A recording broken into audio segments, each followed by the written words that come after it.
Thanks for watching Vaikuntham TV.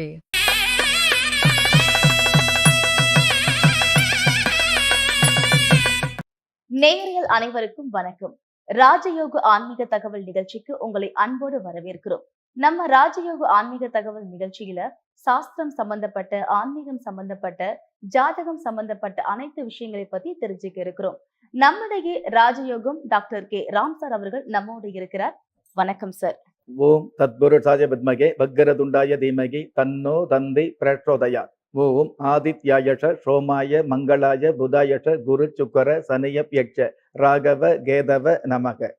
உலகெங்கும் வாழும் ராஜயோகம் நேயர்களுக்கு ராஜயோக அன்பு வணக்கம். நிகழ்ச்சியை பார்த்துக்கிட்டு இருக்கிற உங்களுக்கு குலதெய்வாசியும் நவகிரக அனுகிரகமும் முழுமையாக கிடைக்கணுங்கிற பிரார்த்தனையோடு உங்கள் ராஜயோகம் டாக்டர் கே ராம். சார், யோகம் அப்படிங்கிறது பொதுவாகவே எல்லாருக்கும் எல்லா நேரத்திலையும் வந்துடாது. மேஷராசி நேயர்களுக்கு எந்த வயதுல யோகம் வரும்? மேச ராசியை சேர்ந்தவர்களுக்கு எந்த வயசுல யோகம் வரும் அப்படிங்கிறத விட பொதுவாகவே மேச ராசியை சேர்ந்தவர்களுக்கு உங்களுடைய ஜாதகத்துல 1, 4, 7, 10 என்று சொல்லக்கூடிய கேந்திராதிபதியினுடைய திசை வரும் பொழுதோ, அல்லது 1, 5, 9 என்று சொல்லக்கூடிய திரிகோண ஸ்தானாதிபதியோட திசை வரும் பொழுதோ கண்டிப்பாக யோக காலங்கள், அதாவது நீங்கள் பண்ணுகிற முயற்சிக்கு தகுந்த ஒரு யோகம் நிச்சயமா கிடைக்கும் அப்படிங்கிற விஷயத்தை சாஸ்திரம் சொல்லி வச்சிருக்குது. பொதுவாகவே மேச ராசிக்கு அதிபதி பார்த்தீங்கன்னா செவ்வாய் பகவான் மங்கள காரகன் என்றும், அதே சமயத்தில் பூமி காரகர் என்றும், சகோதர காரகர் என்றும் சாஸ்திரத்தால் வர்ணிக்கப்படுகிற இந்த செவ்வாய் பகவானுடைய ஆதிக்கம் எப்போ வருதோ, அதாவது செவ்வாய் பகவானுடைய திசையோ செவ்வாய் பகவானுடைய புத்தியோ வரக்கூடிய காலங்களில் மேசராசிக்காரர்கள் மிகுந்த யோகத்தை கண்டிப்பாக அடைய முடியும் அப்படிங்கிறது பொதுவான சாஸ்திர விதி. உங்களுடைய ராசி அதிபதி, அதாவது மேச ராசிக்கு அதிபதியாக இருக்கக்கூடிய செவ்வாய் பகவான் மகர ராசியிலேயோ அல்லது மேச ராசியிலேயோ அல்லது விருச்சிக ராசியிலேயோ இருந்தார் அப்படின்னா அந்த ஜாதகருக்கு அந்த செவ்வாய் தசை வரும்பொழுது மிகுந்த யோகத்தை தகுந்த நேரத்தில் கொடுப்பார் அப்படிங்கிறது சாஸ்திர விதி. அதே செவ்வாய் பகவான் உங்களுடைய ஜென்ம ராசிக்கு சுகஸ்தானாதிபதியாக இருக்கக்கூடிய மனோகாரகனாகவும் மாதூர் காரகனாக இருக்கக்கூடிய சந்திர பகவானோடு சேர்ந்து இருந்தது அப்படின்னா அப்போ சந்திரமங்கல யோகமும் அதே சமயத்தில் செவ்வாய் மங்கள யோகம் இருக்கிறதுனால சந்திரதசை வரும் பொழுதோ செவ்வாய் தசை வரும் பொழுதோ பூரணமான யோகத்தை இந்த மேசராசிக்காரர்கள் அனுபவிக்க முடியும்.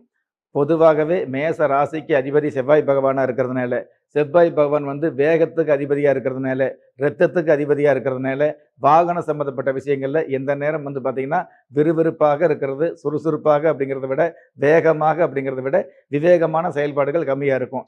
மேசராசியை பொறுத்தளவுக்கு எந்த அளவுக்கு வேகம் இருக்குதோ அந்த அளவுக்கு விவேகத்தை கையில் எடுத்துக்கிட்டிங்கன்னா உங்களுக்கு ஒவ்வொரு நிமிஷமும் யோகமான ஒரு நேரமாக மாற்றிக்க முடியும். மேசராசிக்கு மூர்க்கத்தனம் இருக்கிறது. பொதுவாகவே மேசராசியை சேர்ந்தவங்க எந்த ஒரு விஷயத்துக்கும் பயப்படாம, அதாவது எதிர்காலத்தை பற்றி பயப்படாம எந்த ஒரு விஷயமாக இருந்தாலும் தீர்க்கமாகவும் தெளிவாகவும் அதே சமயத்தில் உறுதியாகவும் தைரியமாகவும் செயல்படக்கூடிய பாக்கியம் மேசராசிக்கு உண்டான மிகப்பெரிய சிறப்பு. மேசராசிக்கு பாக்கியஸ்தானாதிபதியாக குரு பகவான் வர்றதுனால உங்களுடைய ராசி அதிபதி செவ்வாய் பகவான், அதாவது ராசி மேசராசியாக இருந்தால் கூட உங்களுடைய ராசி அதிபதி செவ்வாய் பகவான் இந்த பாக்கிய ஸ்தானாதிபதியாக இருக்கக்கூடிய குரு பகவானோடு சேர்ந்து இருந்தது அப்படின்னா குருமங்கள யோகமும் செவ்வாய் மங்கள யோகமும் இருக்குது. அதனால சுபகாரியங்கள் தடையில்லாமல் நடக்கக்கூடிய பாக்கியங்கள் இருந்துகிட்டு இருக்கும்.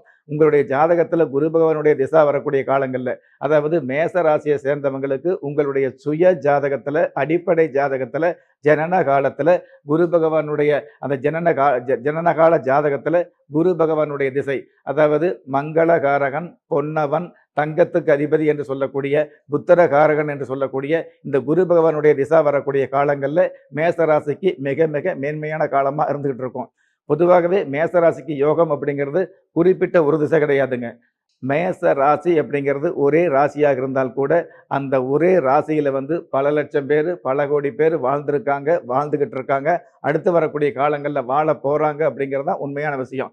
அப்படி இருக்கும் பொழுது உங்களுடைய ஜாதகத்தில் மேஷம் ராசி அப்படிங்கிறது ஒரே ராசியாக இருந்தால் கூட உங்களுடைய ஜாதகத்தில் மேஷ ராசிக்கு அதிபதி செவ்வாய் பகவான் எந்த இடத்துல இருக்கிறாரோ அதே மாதிரி உங்களுடைய ஜாதகத்தில் 1, 4, 7, 10 என்று சொல்லக்கூடிய திரிகோண ஸ்தானாதிபதிகள் எந்த மாதிரியான வர்க்கோத்தமம் வாங்கி வந்திருக்காங்களோ, அல்லது உங்களுடைய ஜாதகத்தில், அதாவது மேச ராசி சம்பந்தப்பட்ட ஜாதகத்தில் 1, 5, 9 என்று சொல்லக்கூடிய திரிகோண ஸ்தானாதிபதி எந்த மாதிரியான கதி அல்லது விதி சம்பந்தப்பட்ட விஷயங்களை வாங்கி வந்திருக்கிறாங்களோ அதற்கு தகுந்த மாதிரி அந்தந்த வயசுல யோகம் அப்படிங்கிறது நிச்சயமா வரும். பொதுவாகவே மேசராசிக்கு யோகம் அப்படிங்கிறது மட்டும் தெரிஞ்சுக்கணும். அந்த யோகம் எந்த வயசுல வரும் அப்படின்னு தெரிஞ்சுக்கணும். பொதுவாக மேசராசிக்கு யோகம் இருக்குதா இல்லையாங்கிற விஷயத்துல நம்ம ஊர்ஜிதமாக தெரிஞ்சுக்கணும் அப்படின்னா மேச ராசியை பொறுத்தளவுக்கு மேச ராசிக்கு அதிபதி செவ்வாய் பகவானுடைய திசா வரக்கூடிய காலங்கள்ல நிச்சயமாக யோகம் இருக்கும். சொந்த வீடு, சொந்த பூமி அல்லது ஆடம்பரமான வாகனம் வாங்கக்கூடிய வாய்ப்பு இருந்துகிட்டு இருக்கும். அந்த செவ்வாய் வந்து உங்களுடைய, அதாவது நீங்கள் மேச ராசியா இருந்து உங்களுடைய ஜாதகத்துல செவ்வாய் பகவான் மகரம் அல்லது விருச்சிக ராசியில அல்லது மேச ராசியிலே இருந்தது அப்படின்னா, நீங்க சாதாரணமா கூலி தொழிலாளியாக இருந்தால் கூட சொந்தமாக வாகனம் வாங்கக்கூடிய, அதாவது தொழிலாளி என்ற நிலையிலிருந்து முதலாளி என்ற அந்தஸ்தை நிச்சயமாக பெறக்கூடிய அமைப்பு நிதர்சனமாகவே அமையுது மேசராசிக்கு. அதே மாதிரி மேசராசிக்கு தனஸ்தானாதிபதி என்று சொல்லக்கூடிய சுக்கிர பகவான் நல்லா இருந்தது அப்படின்னா, தனம் சம்பந்தப்பட்ட வகையில் பணம் சேரக்கூடிய அமைப்பு, உங்களுடைய மனம் எதிர்பார்த்த பணம் கிடைக்கக்கூடிய அமைப்பு, இதுவெல்லாம் சிறப்பாகவே இருந்துட்டு இருக்கும். அதே மாதிரி மேசராசிக்கு சந்திரரசு வரக்கூடிய காலங்கள் நல்லா இருந்துட்டு இருக்கும். நல்ல முறையில், அதாவது நீங்கள் மேசராசியை சேர்ந்தவராக இருந்தாலும் சரி, அந்த மேசராசியில் எந்த தேதியில் பிறந்தாலும் உங்களுக்கு மேசராசி தான் வந்திருக்குது அப்படின்னு வைங்களே, அப்போ உங்களுடைய தேதி பிறப்பு எண்ணோ விதி எண்ணோ இல்லை வேறு வகையான நட்சத்திரங்கள் மாறிவிட்டோ, ஏன்னா மேசராசியில் வந்து பார்த்தீங்க அப்படின்னா அசுபதி, பரணி, கிருத்திகை முதல் பாதம், இந்த 3 நட்சத்திரங்களுமே வந்து மேசராசிக்கு இருந்துகிட்டு இருக்கும். இந்த 3 நட்சத்திரங்கள்ல எந்த நட்சத்திரத்தில் பிறந்தாலும் உங்களுக்கு முன்னேற்றமான காலம் வரணும் அப்படின்னா, உங்களுக்கு செவ்வாய் திசை வரணும் அல்லது சந்திர பகவானுடைய திசை வரணும் அல்லது 5ஆம் இடத்ததிபதி சூரிய பகவானுடைய திசை வரணும். எதனால சூரிய பகவானுடைய திசையை சொல்றோம் அப்படின்னா, இருக்கிற 12 ராசிகள்ல மேச ராசியில தான் சூரிய பகவான் உச்சம் அப்படிங்கிற அமைப்பை சந்திக்கிறாரு. ஆதித்ய பகவான் என்று சொல்லக்கூடிய ராஜ கிரகம் என்று சொல்லக்கூடிய அந்த சூரிய பகவானே உங்களுடைய மேச ராசியில தான் உச்சம் அப்படிங்கிற அமைப்பு பெறதுனால கண்டிப்பாக அச்சமில்லாத வாழ்க்கைகளை சந்திக்க முடியும். அரசியல் ரீதியான வகையில் மிகப்பெரிய பிரபல்யங்களையும் சந்திக்க முடியும். அதே மாதிரி இந்த சந்திர பகவானுடைய திசை வரும் பொழுதோ அல்லது சூரிய பகவானுடைய திசை வரும் பொழுதோ அல்லது செவ்வாய் பகவானுடைய திசை வரும் பொழுதோ அல்லது குரு பகவானுடைய திசை வரும் பொழுதோ நிச்சயமாக மேச ராசிக்காரர்கள் வந்து நல்ல நல்ல பலன்களை நிச்சயமா சந்திக்க முடியும். மிகப்பெரிய யோகங்களையும் சந்திக்க முடியும். நான் நிறைய கஷ்டப்படுறேன், நிறைய கவலைப்படுறேன், நிறைய முயற்சி பண்றேன், ஆனால் என்னுடைய கஷ்டத்துக்கும் முயற்சிக்கும் எந்த விதமான பலனும் இல்லை அப்படின்னு ஏங்கிக்கிட்டு இருக்கிற பாக்கியவான்கள் நிச்சயமாக மிகப்பெரிய மார்க்கங்களையும் மிகப்பெரிய மகத்துவங்களையும் உங்களுடைய மனசுல எதிர்பார்த்த லாபங்களையும் எதிர்பார்க்காத யோகங்களையும் இந்த மாதிரியான, அதாவது செவ்வாய் தசை வரும் பொழுதோ அல்லது சூரிய தசை வரும் பொழுதோ சந்திர தசை வரும் பொழுதோ குரு பகவானுடைய திசை வரும் பொழுதோ நிச்சயமாக சந்திக்க முடியும். யோகம் அப்படிங்கிற விஷயத்தை சந்திக்க முடியும் விஷயத்தை இந்த நிகழ்ச்சி மூலமா உறுதியா சொல்லலாம்.